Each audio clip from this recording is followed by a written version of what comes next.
네, 안녕하십니까. BTN 가족사진, 저는 오계윤입니다. 세상에 태어나는 순간부터 평생토록 변치 않는 유일한 내 편. 네, 바로 부모님입니다.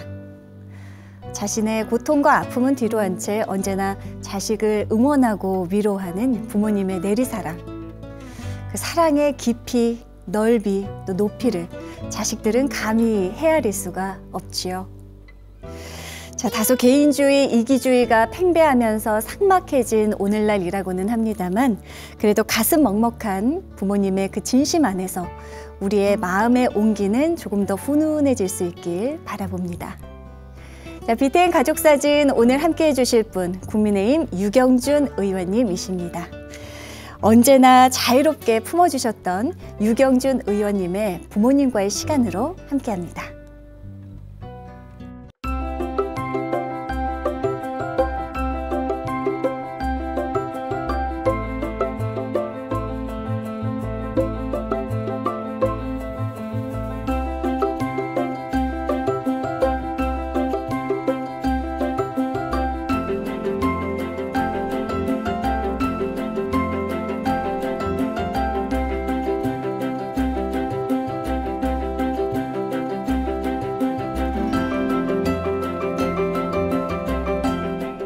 네, 가족사진 오늘 모실 손님은요. 이른바 강남 어벤져스를 결성해 서울시 49개 선거구 국회의원 가운데 가장 높은 득표율, 무려 65.38%의 득표율로 당선을 거머쥐신 분입니다. 국민의힘 유경준 의원님 나와주셨습니다. 의원님 안녕하십니까? 네, 안녕하세요. 반갑습니다. 네. 예, 저희 BTN 시청자분들께 인사 한 말씀 부탁드립니다. 네, 반갑습니다. BTN 시청자 여러분, 국민의힘 강남병 국회의원 유경준입니다. 강남병은 대치동, 도곡동, 삼성동을 의미합니다. 반갑습니다. 네. 야, 강남병. 예, 어마어마합니다. 대치동, 도곡동. 예. 이전 정부에서 의원님 소득주도 성장과 통계 왜곡을 바로잡기 위해서 누구보다 정말 앞장서 애써 주셨거든요. 투사의 모습을 상상하고 있었는데 실제 뵈니까 너무 유한 인상이세요. 미소가 많으시고요. 자, 그런 의원님께서는 또 어린 시절을 어떻게 보내셨을지 무척 궁금한데요. 우선 부모님은 어떤 분들이셨습니까? 네, 아버님은 전형적인 공무원이셨고요. 오랫동안 공무원 하셔가지고 자식 교육열이 강하신 분이었고, 어머니는 이 시대에 다정다감한 현모양처형 어머니로서 그렇게 기억을 하고, 형제들이 삼남일녀다 보니까 삼남일녀. 굉장히 좀 시끄럽고 다양하게 살았습니다. 그 아버님께서 이제 공무원 하시면서 이제 넷의 자녀를 이제 뒷바라시 하시고 어머님께서 이제 다 살뜰하게 집에서 챙겨 주셨던 거죠. 그 가운데 의원님은 몇째셨을까요? 저 위로 형 둘이가 2살 터울이고 밑에 막내 여동생이 있는데 제가 초등학교 1학년, 국민학교 1학년 때 태어나서 8년 미쳐도 굉장히 귀염을 받고 자란 우리 귀여운 여동생 포함해서 삼남일녀입니다. 네. 의원님 근데 알고 보니까 바로 위에 형님이시죠? 부산에서 4선 하셨던 유기준 전 의원님이시라고. 네, 맞습니다. 한 집안에 국회의원 2 나왔고요. 거기다 큰형님께서는 대학 교수를 지내셨고. 그야말로 뭐 수재 집안입니다. 동네에서 좀 소문이 자자하셨겠는데요? 뭐 부모님들이 좋아하셨고 또 아버님이 굉장히 교육 열정이 강하신 분이었습니다. 아, 그래요? 자식 교육에 대해서는 굉장히 철저했는데 특히 큰 놈만 잘하면 밑에 놈들은 따라온다는 생각으로 우리 큰형을 굉장히 교육을 심하게 시켰습니다. 그래서 큰형이 대표적으로 고생을 했고 둘째 형은 아까 방금 말씀하신 사선의원, 부산에서 사선의원 유기준 의원인데 뭐 스스로 공부를 굉장히 열심히 하고 잘했습니다. 그리고 저는 뭐 유기준 의원하고 한 방을 쓰다 보니까 중학교 때부터 조금씩 뭐 공부에 대한 관심도 생기고 해서 뭐 형 따라 좀 했던 사람입니다. 정말로 말 그대로 첫째, 대대로 이렇게 교수에, 법조인에, 경제인에, 게다가 2분은 국회의원까지. 참 부모님께서 전생에 나라를 구하신 게 아닌가. 그만큼 교육에 관심이 많으셨고 애들 교육을 위해서는 교육을 위해서 본인들이 희생을 많이 하셨습니다. 공무원 봉급이 박봉인데 삼남일녀를 교육을 끝까지 다 시키려면 얼마나 힘드셨겠습니까? 그럼요. 지나고 보면 굉장히 힘든 일을 하셨구나 하는 생각을 하게 됩니다. 자, 형님이 가장 이제 기대를 한 몸에 받고, 예, 부모님께서 좀 많이 푸시를 하셨다, 아버님께서. 그냥, 예. 그렇다면 그 밑에 동생들은 어땠을까요? 형님을 어떻게 잘 따랐을지, 어렸을 때는 또 성격이 좀 많이 달랐을 것 같은데요.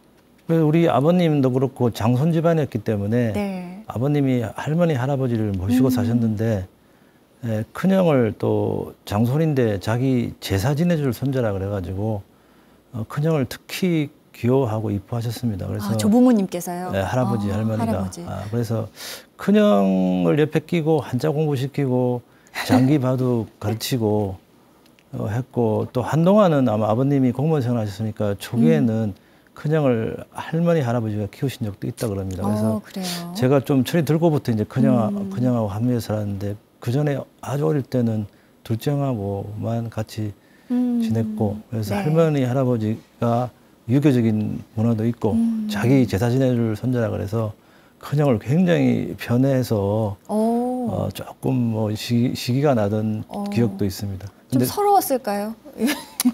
서럽다기보다도 둘째하고 잘 놀고 동네 가서 개구장이 다 하고 살았는데 이제 큰형은 이제 할아버지가 끼고 이제 아까도 말했지만 한자하고 바둑장이 가르치고 뭐 해서 했는데 우리들은 동네에서 구슬치기, 딱구치기의 대장들이었기 때문에 짱 먹으셨어요.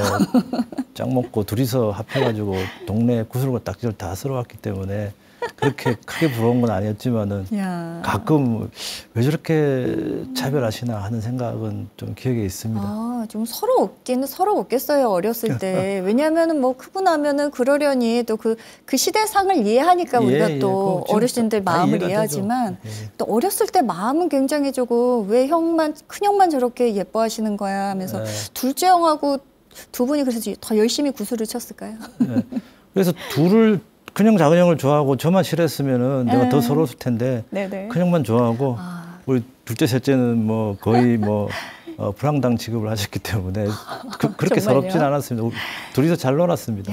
그래도 둘째 형이 계셔서 끈끈한 동지애로. 그리고 큰형은 또 바둑 장기를 할아버지한테 배웠지만은 할아버지가 다 같이 있는 건 아니니까 동생들한테 또 이렇게 가르쳐주고 하면서 어릴 때 또 바둑 장기 두면서 형제들이 엄청나게 싸웠어요. 뭐 한수 무리자, 뭐 잘못 뒀는데 왜 안 물어주냐 해가지고 주먹 다짐도 하고 뭐 하여튼 시끄러웠습니다. 되게.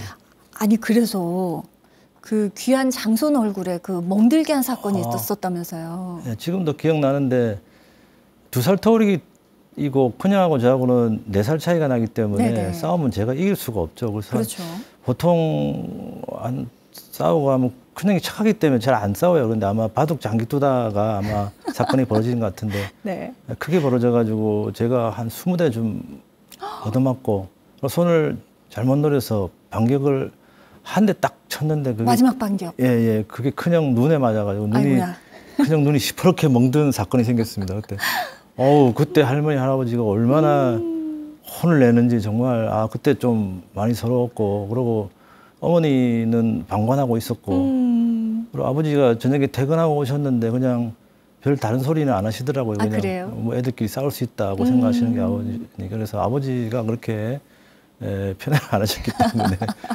아주 서럽진 않고 서럽진 않고 또 큰형하고 그 사건 이후로는 큰형하고 싸우는 일도 조심해야 되겠구나 생각하고 주먹도 잘못 놀리면 안 되는구나 그런 생각이 그럼요.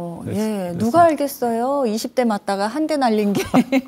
제 기억에는 분명히 한 20대 맞고 한 대 쳤는데 결과는 큰형 눈에만 이렇게 시퍼런 멍이 생겨가지고 흔적이 생겨버려서 우리 집안에 큰 사건이었습니다. 어릴 때. 자, 그 불안당 같던 둘째, 셋째가 서울대에 진학하고요. 이사회에 정말 훌륭한 여군이 되었습니다. 할아버지께서 어떻게 좀 그렇게 잘 학교도 잘 가고 이렇게 훌륭하게 되시는 모습을 좀 지켜보셨을까요? 지금 기억하면 제 초등학교 한 3, 4학년 때 돌아가셨고 그래요? 어른들하고 아버님들이 슬퍼하는데 저는 좀 철이 없어서 그랬는지 그렇게 슬퍼하지는 않았던 것 같습니다. 그리고 기억에 남는 일 중에 하나가 관심이 없고 그냥 잘 이렇게 쳐다보지도 않고 기여해 주시지도 않으셨는데 네. 돌아가기 직전으로 기억하는데 한복 바지 주머니를 올리고 주섬주섬 돈을 꺼내서 1원짜리 하나를 저한테 주시더라고요. 아, 그래요? 그리고 머리를 한번 쓰다듬어 주시고. 아이고야. 그래서 그때 이분이 왜 이러시나 했는데 그때 1원이면은 사탕 2개 살 돈으로 기억을 해요. 예. 그래서 그 사탕 사서 먹으면서 아, 할아버지가 이럴 때도 있구나 하고 기억을 했고 그러고 아마 얼마 뒤에 돌아가신 것으로 기억합니다. 얼마 사시지 못할 걸 좀 직감하시고 예, 마지막으로 이제 당신의 이제 깊은 마음 속에 있는 표현을 좀 해주고 가신 거네요. 예, 그런데 뭐 저는 어릴 때 뭐 할아버지한테 기여물을 받지 못했지만 그 돈 1원 주고 머리 쓰다듬어 주는 그 일은 정말 기억에 많이 남습니다. 그게 아직도 남아 있는 거잖아요. 그 기억 하나로 또 우리가 사는 거 아니겠습니까? 예, 맞습니다. 자, 뒤에서도 저희가 이제 말씀을 드릴 테지만 남다른 불현, 우리 불교와의 인연이 굉장히 남다르시더라고요. 생각지도 못하게 고등학교를 집에서 한 2-3시간 떨어진 곳으로 배정을 받으셨는데 그곳이 바로 부산 해동고등학교, 예. 바로 대한불교 조계종 종립학교였죠. 예, 맞습니다. 저 이름에도 느껴지듯이 해동고등학교 불교학교였고 그전에는 잘 몰랐고 제가 원래 학군을 이제 1학군 쪽에 있다가 중학교 2학년 때 2학군 쪽으로 이사를 가서 원래 전학을 갔어야 되는데 네네. 1학군 쪽에 소위 좋은 학교들이 많아서 전학을 안 하고 있었는데 이제 해동고등학교에 배정을 받게 되었고 거기가 집에서 한 버스 2번 갈아타고 정상적으로 가면 한 집에서 학교까지는 한 1시간 40-50분 정도. 1시간 40-50분 편도로요? 네, 편도로 걸리고 그때는 버스도 없었기 때문에 만원 버스에 시달려가지고 아이고야. 콩가루 버스, 콩나물 시루 버스에 완전히 그러면 학교에 한번 갔다 오면은 학교에 가거나 학교에 갔다 집에 오면은 뭐 다 파김치가 되고 그래서 저는 이 콩나물 버스에 시달려다가 학교를 가면은 그냥 너무 힘드니까 졸고 자고 했는데 정말요? 선생님들이 쟤는 밤새 공부하고 오내라 그래가지고 좀 봐주셨어요. 실제 공부를 잘하니까 또 이제 그런 말씀 오해를 하셨겠죠? 꽤 했으니까요. 꽤 했으니까 저 경준이는 밤새 공부하고 이렇게 오니까 놔두고 너는 밤새 자고 온 놈이 왜 자냐고 옆에 그런 것들. 그때는 학교 다니고 하는 게 힘들어서 자고 했는데 근데 용케 그때 또 이제 그 참인지 거짓인지 모르겠는데 수면학습법이라는 게 나왔어요? 예, 수면학습법 유행해가지고 진짜로요? 잘 때 머리맡에 뭘 영어 단어를 틀어놓고 자면은 그게 기억에 남아가지고 아침까지 간다 했는데 다는 아니고 선잠들었을 때 조금씩은 남아 있고 수면학습법은 답은 아니라고 생각합니다. 그럼요. 예, 그냥 우스갯소리로 하는 겁니다. 예, 워낙 두뇌가 또 좋으셨고 학습력이 좋으셨기 때문이겠지. 설마 졸면서 수업 들은 게 수면학습법의 효과 글쎄요. 예. 자, 이후에 이제 서울대학교 경제학과 진학하게 되십니다. 경제학을 또 선택하고 전공하신 특별한 계기가 있을까요? 지금은 학과 과목들이 어떻게 되는지 모르는데 그때는 정치와 경제라 해가지고 일주일에 한두 시간씩 수업을 했어요. 고등학교 때요? 네, 고등학교 때. 정경이라 해서 정치와 경제 합한 말인데 근데 우리한테 정경을 가르치신 분이 대학교에서 정치학 전공하신 분이에요. 그래서 정치 얘기는 잘 하시는데 경제 얘기가 나오면 좀 이해가 안 되는 식으로 왜 기본 개념이 경제학에서는 중요한 재밌는 것들이 있어요. 네네. 기회비용이니 뭐 토끼 2마리를 한꺼번에 잡을 수는 없다. 네. 그러고 뭐 그런 것들 그런 기회비용이니 뭐 이런 재밌는 개념들이 있는데 그 개념들을 잘 설명을 못 하시더라고요. 그래서 비교우위라는 것도 있고 이제 교육을 두 나라가 교육을 하는데 두 나라가 더 잘 두 물건을 다 잘 생산하지만은 그래도 하나는 둘 다 못 생산하는 나라, 기술력이 떨어지는 나라에서도 하나씩 주고받는다. 서로 주고받는다. 비교이론이라는 건데요. 그런 것들이 재밌었는데 그 부분에 대해서 설명을 잘 못하시고 뭐 유경준이 일어나 설명을 해보라고 가끔 그런 식으로 해서 그냥 할 수 좀 공부 좀 해갔어요. 스스로 공부를 좀 할 수밖에 없으셨군요. 미리 찾아가서 이제 그걸 그래서 그런 거 하다 보니까 아, 이 경제학이 참 재밌는 학문이구나. 대학 가서 한번 경제학 공부 해볼까. 제위 형이 법학 전공이었기 때문에 네네. 내가 굳이 법학할 필요는 없었어요. 그래서 나는 경제학 한번 해봤으면 좋겠다 그런 생각을 가지고 대학을 진학하게 된 것 같아요. 그러니까요. 이게 결국은 자기주도만큼 이게 좋은 게 없는 거예요. 의원님 그 당시 이제 경제에 대해서 스스로 읽고 공부하고 깨우친 게 정말 관심이 생겼고 또 전공까지 깨우치지 선택하게. 못하고 좀 하여튼 재밌더라고요. 비교의 기회비용. 네. 경제학을 처음 공부하면은 굉장히 재밌습니다. 근데 이제 좀 깊이 들어가면 어려운 부분도 있고 어렵죠. 또 숫자를 많이 사용해가지고 숫자 가지고 이제 데이터 가지고 증명을 해가지고 뭐 문제의 결론을 내고 정책 방향을 제시하고 이런 일들과 이제 제 일생하고 그런 식으로 연결되게 되었습니다. 사실 좀 깊이 들어가면 머리 아픈 학문이 아닐까 합니다. 좀 아픕니다, 네. 머리가. 자, 그런데 이후에 미국으로 가셔서 코넬대 경제학을 또 전공하셨고요. 한국개발연구원 KDI죠. 여기서 수석 이코노미스트 출신으로 통계청장까지 발탁되셨습니다. 어떤 계기가 있었나요? 경제학을 공부를 하면은 경제학을 미국서 공부하면은 미시계량 경제학이라 그래가지고 데이터를 가지고 증명을 통해서 자기 주장을 옳고 그름을 이렇게 표현하고 쓰고 하는 일들이 많고 네. 데이터를 쓰니까 이제 통계죠, 그게. 데이터가 통계이기 때문에 통계 쪽 공부를 당연히 해야 되고요. 베이스로 통계학을 공부를 해야 되고 좀 이렇게 깊이 있는 분석 틀을 또 따로 공부를 해야 됩니다. 그렇군요. 근데 미국 유학 가면 한국 학생들이 영어나 이런 것들이 미국에 있는 학생들에 비해 딸리기 때문에 일단은 좀 숫자를 가지고 증명하고 하는 쪽에 또 한국인들이 강하죠. 있고 해서 이제 그쪽으로 많이 했는데 저 역시 이제 숫자를 가지고 해서 그쪽 전공을 해서 돌아와서 연구소 계통에 있었는데 그게 데이터를 가지고 증명을 하고 뭐 실증 분석을 통해서 정책을 만드는 일을 했기 때문에 네네. 당시 통계청 통계를 가장 많이 쓰는 연구자 중에 하나였습니다. 그래서 그래서 통계청 통계의 장단점을 잘 알고 있었기 때문에 아마 그런 연유로 저를 발탁했다고 후일 배경을 들었습니다. 예. 자, 그렇게 통계청장 임기를 원만하게 마치시고 학교로 다시 돌아가셨습니다. 근데 이 시대가 의원님께서 좀 고민하고 또 사유하고 이런 시간을 안 줬네요. 곧바로 정치권 러블콜 받으셨는데요.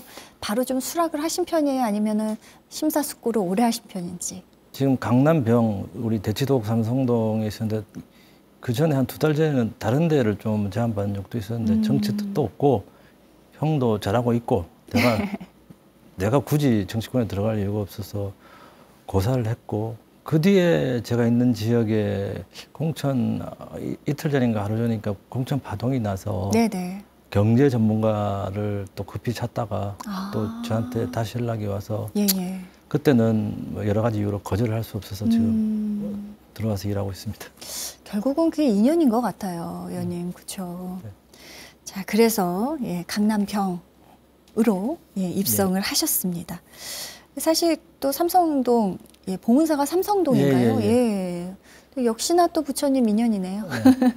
여기 와서 이 지역구를 내가 왜 왔나 하고 생각을 해봤더니 그게 2가지가 처음에 눈에 띄더라고요.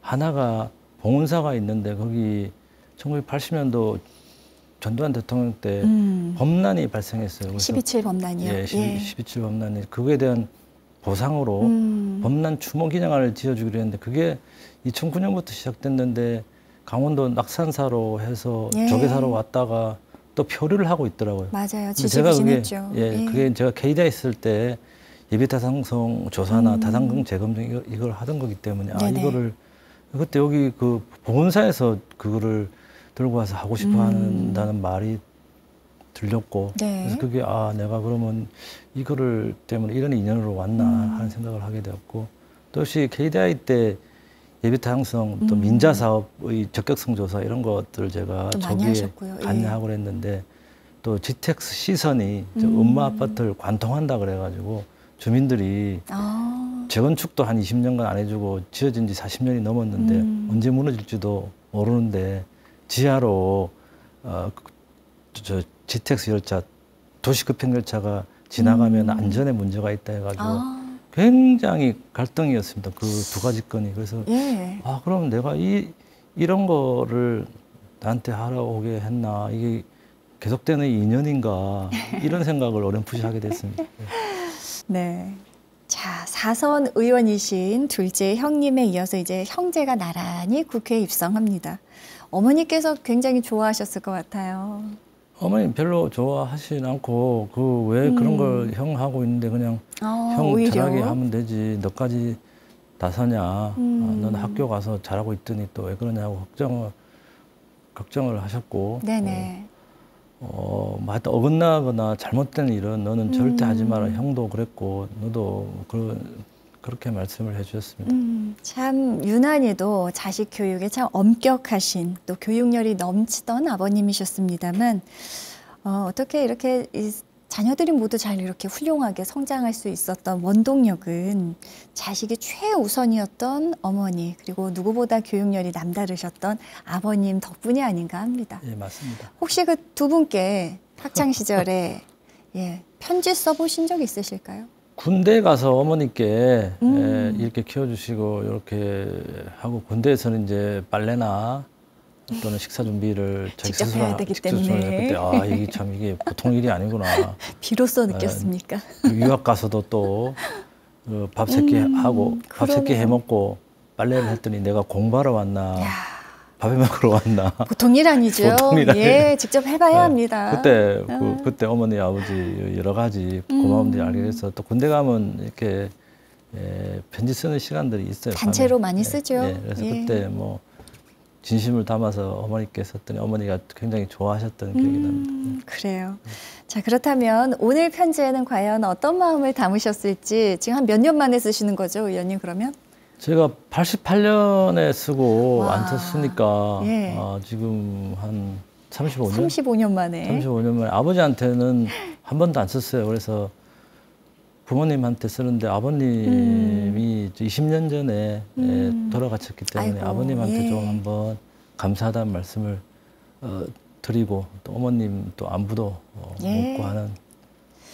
자, 그렇다면 이제 하늘에 계신 아버님께, 그리고 또 35년 만에 어머니께 드리는 편지, 어떠한 마음을 담으셨을까요?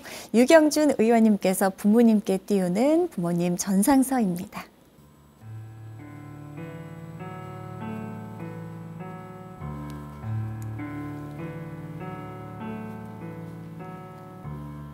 아버지 잘 계시지요? 경준입니다. 배운 지 벌써 20년이 되었네요.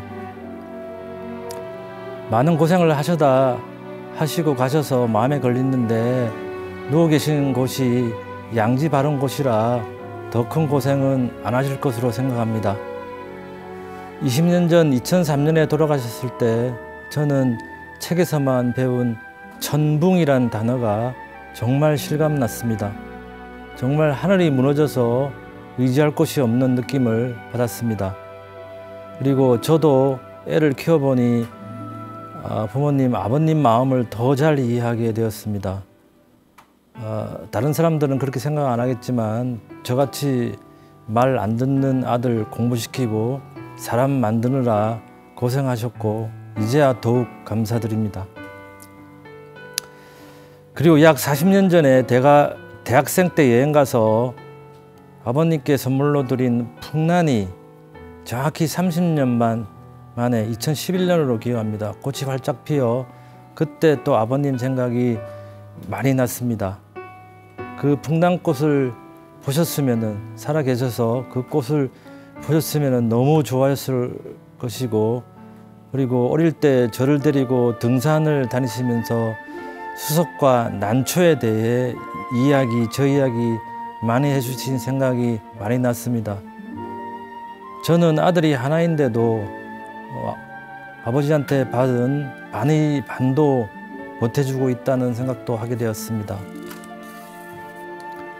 그리고 매일 시간에 쫓겨 살다 보니 집에도 미안할 뿐인데 제 시대보다는 부모님 시대가 훨씬 더 힘들었을 텐데 정말 저희들에게 최선을 다하셨다는 생각에 다시 한번 고마울 따름입니다. 아버지, 지금 어머니께서는 부산에서 동생과 함께 잘 지내고 있는데 요즘 들어 기력이 쇠하셔서 동생이 좀 걱정이라고 합니다. 그래도 하나뿐인 딸이 잘 모시고 있으니 걱정 마시고 잘 지내시기를 바랍니다. 조만간 찾아뵙겠습니다, 아버지.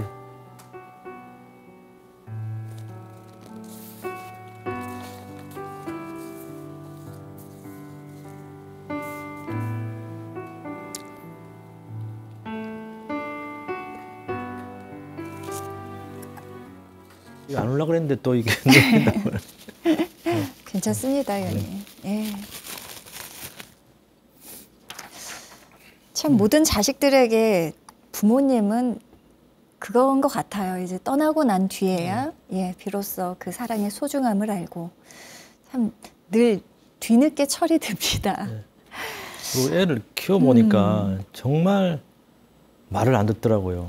그래서 이게 누구 닮았는지 했더니 제가 옛날에 보니까 내가 했던 짓을 그대로 하고 있어가지고 그래서 인내심도 배우고 어이구 이게 참 보통 근데 저는 지금 아들 하나거든요. 네네. 근데 아까도 말씀드렸지만 우리 아버지 시대에는 보통 3명, 4명, 그렇죠. 5명까지 들었는데 저희는 3남 1녀여서 도대체 어떻게 아까도 말했지만 그 시대에 애들을 키우고 생활하셨는지 그러니까 직장에서 힘들게 하고 집에 와서는 다 아들, 딸을 위해서 이렇게 희생들을 하신 거죠. 네. 그때는 주 5일제도 아니어가지고 토일 반공일이었는데 맞아요. 또 때가 되면은 뭐 해수욕장 데려가고 놀이공원 데려가고 자상하신 아버님이셨네요. 표현은 좀 무뚝뚝하셔도 굉장히 여기저기 많이 데리고 다니셨나 봐요. 공부에 대해서만 엄했고 그 큰형한테 그렇게 엄하셨고 네. 저는 조금 뺀질뺀질하게 숨어 다니고 그랬습니다. 자, 세월이 흘러 나 역시 아버지가 되어보니 그 시절 내 아버지가 더욱 그립고 생각이 나고 의원님 그러신 것 같습니다. 혹시 아버님께 가장 좀 후회되는 일이 있으신 게 있다면 아버지 공무원 생활할 때는 교육시가 바드했는데 나와서 공무원 그만두시고 이제 개인 사업을 좀 하셨는데 그때 좀 형편이 풀려가지고 형들 유학 가고 너도 유학 갈 준비해라 그랬는데 그때 단호하게 난 유학 갈 생각이 없다. 단칼에 자르셨어요. 단칼에 자르고 그 뒤에 3년 고생하다가 했는데 그때 왜 안 갈라 그러냐 그래서 그때 뭐 미 제국주의 공부하기 싫다 뭐 이런 말도 했던 것 같은데 좀 반항 아닌 반항을 하신 거네요. 쓸데없이 뭐 쓸데없는 짓을 해서 그때 바보 같은 소리 한다고 역정을 좀 내셨군요. 근데 저한테는 굉장히 안 너무하셨어요. 저한테는 굉장히 잘해주시고 우리 큰형을 두들겨 잡아서 참 아버님의 그 자상한 또 사랑과 보살핌을 받으셔서 의원님께서 오늘 이렇게 또 눈시울이 붉어지시는 것 같습니다. 자, 지금 어머님은 어떻게 지내고 계십니까? 이제 병가동 오래 하셨기 때문에 굉장히 어머님은 지금 90살, 91신데 건강하세요. 건강하시고 원래 부산에서 오래 사셨기 때문에 서울에 지금 삼형제들은 다 서울에 있어가지고 동생이 지금 여동생이 부산에 매제하고 같이 살고 있습니다. 그래서 이러저러한 이유로 동생이 모시고 있고 근데 건강하신데 이제 연세가 자꾸 들고 하니까 좀 기력이 세하시고 그렇죠. 뭐 그렇게 조금 힘든 부분이 요새 생기고 있어서 동생한테 되게 고마워하고 미안스럽습니다. 동생이 어머니를 잘 모시고 있기 때문에 그래서 동생한테 꼼짝 못하는 형편이 돼버리고 동생한테 요새 잘 보이려고 많은 노력을 하고 있습니다. 여동생 봐보셨다면서요, 다들. 너무 예뻐서. 제가 특히 제 밑으로 8년 뒤에 태어난 거 그때 어머니가 산부인과 다니고 할 때 저하고 제 손을 잡고 같이 가서 어머니가 동생이 태어났을 때 할머니하고 형들이 병원에 같이 가자고 하는 거를 제가 또 용케 기억을 해가지고 버스를 타고 가서 이제 할머니하고 형들을 잘 안내를 해줘서 그게 또 기억에 남고. 생생하시죠. 네. 예. 어렸을 때 제가 그래도 초등학교 입학할 나이인데 동생이 너무 작더라고요. 조망만 해가지고 조망만 해서 어머니 말로는 내가 어머니보다 더 많이 업어줬다고. 그 더 많이 업어줬다고 해서 저하고 특히 사이가 가깝고 터울이 8년이긴 하지만 10년, 12년보다는 8년이 더 가깝죠. 그래서 동생한테 제가 동생이 태어났을 때부터 그렇게 귀여웠고 동생한테 제가 좀 잘했던 것 같습니다. 형들하고 맨날 싸웠지만 동생한테는 잘했던 기억이 납니다. 그 마냥 예뻤던 내 동생이 또 어머님까지 이렇게 모시고 지금은 계십니다. 가족 사진 나오셨으니까 자, 동생에게 영상 편지 짧게 한번 쓰실 수 있게 저희가 시간 드리겠습니다. 갑자기 영상 편지는 원경아 오빠다. 어제 통화했는데 잘 있지? 어머니를 네가 이렇게 모시고 살고 있어가지고 항상 나한테 고맙고 미안하다. 그리고 전에는 어머니 뵈러 가끔 가고 그랬는데 요새는 굉장히 쫓기며 살다 보니까 자주 가지도 못해서 나한테 더 미안하고 네가 어머니한테 너무 잘하고 해서 우리 형제들이 벌써 안심하고 있다. 너한테만 뭐 다 부담을 주려는 거 아니니까 힘낼 일 생기면 언제나 이야기하고 또 어머니 잘 보살펴주고 해서 너무 고맙다. 아까 아버지한테도 말했지만 조만간 가서 나하고 어머니하고 볼 테니까 그때 또 이야기하자. 고마워 원경아. 오늘 동생분께서 아주 방송 보시면 오빠의 마음을 또 오빠의 사랑을 느끼는 시간이 되셨으리라 생각합니다. 자, 강남 어벤져스 이야기 좀 해보겠습니다, 의원님. 경제 담당. 당내 손꼽히는 이제 경제통이신데요. 경제 전문가 국회의원이 갖는 가장 큰 장점에는 무엇이 있을까요? 그래도 정책 위주로 되기 때문에 빌 클린턴도 말했지만 바보야 문제는 경제다 했잖아요. 그리고 최근에는 코로나19 이후에 경제 성장률도 떨어지고 민생이 안 좋기 때문에 그렇죠. 민생을 살리기 위해서도 경제나 이런 데 많은 신경을 써야 되고 저희가 그래도 6.25 사변을 겪으면서 후진국에서 이렇게 반세기 만에 선진국 대열에 들어간 나라는 세계에서 유례가 찾아보기 힘듭니다. 그래서 그게 이제 경제 성장, 수출도 경제 성장을 해서 그런 거고요. 그래서 저희가 이제 분배나 복지 문제에 더 신경 써야 되겠지만은 경제 성장이나 이 부분을 놓치면은 완전한 선진국 대열로 들어설 수 없기 때문에 그 부분에 대해서 좀 더 신경을 써야 되고 그런데 경제를 알고 경제 정책을 세우는 데는 조금 시간과 경험이 많이 필요합니다. 네네. 그래서 경제 전문가들을 좀 찾기가 힘든 상황인데 앞으로 경제 쪽에 전문가들이 많이 정치로 입문해서 좀 더 나은 그리고 앞으로도 나아지는 대한민국을 계속 발전시켰으면 하는 바람이 있습니다. 네.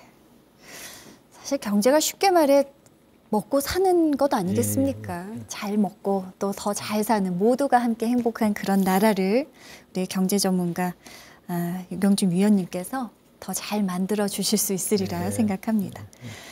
자, 의원님, 그 지역구 강남병 가장 중요한 그 현안은 무엇이라고 생각하십니까?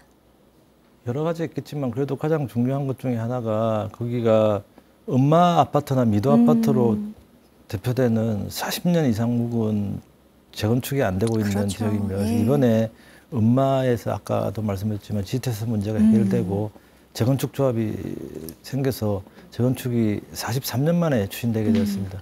그 주변에도 많은 재건축을 앞두고 있는 단지들이 있는데 미도 아파트, 성경 아파트, 뭐 쌍용 아파트 등 많이 있습니다. 그리고 강남하면 다 잘 산다고 생각하는데 강남에도 보면은 저 구마을이 있고 좀 어려운 지역이 많이 있습니다. 그래서 그렇군요. 그 부분에 대해서 재개발도 해야 되는데 전 정부 시절에 이제 개발이나 재건축을 허용하지 않아 가지고 지금 굉장히 많이 쌓여 있는 부분들이 있습니다.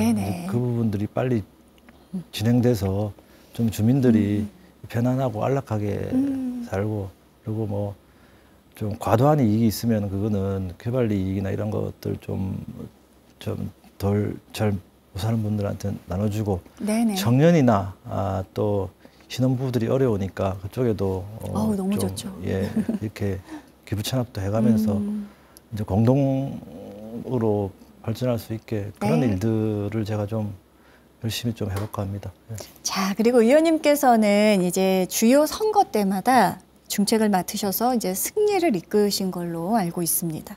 구체적으로 어떤 성과들을 이루셨는지 말씀 좀 해주세요. 한 1년 반, 2년 전에 8대 지방선거가 있었는데 그때 제가 서울시당에 공천관리위원장을 했고 그때 또 서울시당위원장을 했습니다. 그래서 갑작스럽게 초선 의원이 공천관리위원장 맡는 경우는 없었는데 당시 우리 당 사정이 그래서 제가 맡아가지고 정말 아무것도 모르지만 공정한 공천 관리를 해서 저희 당이 지방선거에서 서울시장도 되고 구청장도 25개 중에 17명이 되고, 그리고 시의원은 76명이 돼서 3분의 2가 차지하게 돼서 8대 지방선거에 좀 승리를 기여한 게 제가 보람된 일로 기억에 남습니다. 네네. 자, 선거를 승리로 그렇게 이끈 뭐 특별한 비결이 있을까요? 일단 갑자기 공천관리위원장을 맡았기 때문에 그래도 어떤 원칙을 가지고 하냐 하면은 일단 그 전에 7대 지방선거에서 저희가 참패한 상황이었기 때문에 대부분이 민주당이 다 차지하고 있었습니다. 서울시 의원도 그렇고 구의원도 그렇고. 그래서 우리가 지방선거에 승리를 해야 향후에 정권교체의 기반이 되고 이번 총선까지도 이어지기 때문에 승리를 위해서는 공정한 공천을 해야 되겠다고 생각해서 제가 가진 모든 역량을 발휘해서 공정한 공천, 이기는 공천을 위해서 노력을 했고, 하여튼 결과적으로 그게 우리 8대 지방선거에서 저희가 압도적으로 승리하는데 기여했다고 생각합니다. 네. 자, 이제 가족사진 시그니처 질문 드려보도록 하겠습니다. 이제 자기 평가 시간이라고 할 수 있겠는데요. 지난 의정 활동들에 대해서 스스로 좀 점수를 매긴다면 100점 만점에 의원님 몇 점 정도 주시겠습니까? 국회의원이 정해진 기준이 없더라고요. 열심히 하면 하고 또 아무것도 안 하면 아무것도 안 하고 지낼 수 있는데, 그리고 선수에 따라 틀리기 때문에 제가 초선 의원이고 나름대로 3년 반 지났는데 나름대로 한눈 팔지 않고 열심히 했다고 생각합니다. 근데 경험 부족이고 또 잘 모르는 부분이 있었기 때문에 아주 후한 점수는 줄 수는 없지만 그래도 80점 되는 80점 되지 않나 하는 거고. 자, 이제 그 나머지 20점은 의원님 말씀대로 이제 다음 총선에서 또 당선을 해서 좀 이어가실 수 있었으면 하는 바람인데요. 자, 어느덧 이제 총선 100여일 남겨두고 있습니다, 의원님. 앞으로의 계획 또 포부가 있으시다면 한 말씀 듣겠습니다. 아까 말하다가 중단됐는데 한 80점 정도고 나머지는 이제 경험이 부족해서나 잘 알지 못해서 그 부분을 채워야 될 부분이 있고 선수가 부족한 부분이 있는데, 혹시 기회가 돼서 제가 공천을 받고 재선을 하게 된다면은 처음에 마음 먹었던 공정함과 그리고 한눈 팔지 않고 이 길을 국민과 주민을 위해서 봉사하는 마음으로 계속 지역과 국가에 좀 더 기여하고 싶습니다. 그렇게 되면. 네, 의원님 모쪼록 계획하시는 모든 것들 순탄하게 모두 이루시길 저희 BTN과 가족사진이 계속해서 응원 드리도록 하겠습니다. 자, 고맙습니다. 오늘 귀한 시간 내어주셔서 고맙습니다. 감사합니다. 네, 어떠한 위기 속에서도 흔들리지 않고 승승장구할 수 있는 그 힘은 바로 가족에게 있다고 합니다. 경제 위기, 소통 불능, 불신의 시대 속에서 가장 의지가 되는 것은 역시 가족이겠지요. 자, 가족이라는 울타리 안에서 아이는 지혜롭고 건강하게 자라나고요. 또 부부는 더욱 돈독해지고 행복해집니다. 디테일 가족사진 오늘은 여기서 인사드리죠. 다음 시간 또 새로운 손님과 함께 또 다른 가족사랑 이야기로 찾아뵙겠습니다. 시청해주신 여러분 고맙습니다.